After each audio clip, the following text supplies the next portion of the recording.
The winner of the Sweetheart 52 at 411 Motor Speedway is Ryan King. Ryan, before we start talking about the race, has to be a real honor for you to have won a race and named in honor of Scott Sexton, because he was such a mentor to you early in your career.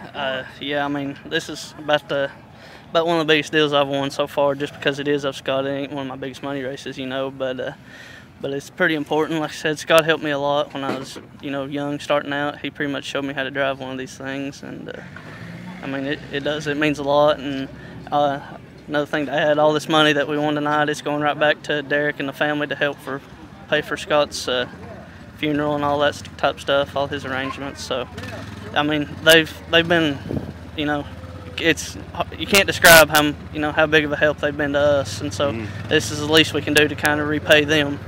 So. Right, as far as the race itself, you and I talked before it started that the track was real heavy, and since it stayed overcast, the track just stayed lightning fast throughout the feature. Yeah, it was a fast track. It got a little bit of a dry streak in it, and really it's a good thing it did. I think it got my right front a little too hot, and I started getting real tight getting in the corner, and if I could kind of keep the right rear in that dry streak and let it slide up into the tacky groove of the track, I could still keep some momentum off the corner, and that's kind of what kept me out front.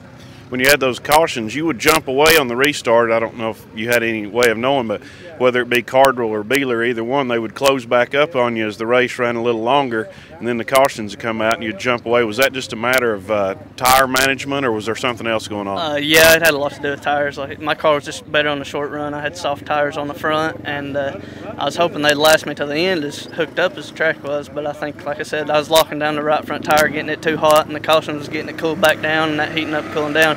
It ended up getting harder, and it lost grip, and so after the longer the run went, the slower I got.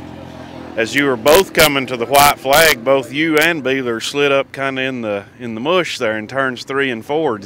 Were you afraid that you might have lost it? Oh, I was just waiting on him. I just knowed he was going to blow by me right there, and I lost it on the last lap, but I never did see him, and so I just tried to make a smooth lap for that last one and keep it out front. All right, congratulations, good win. Thank you.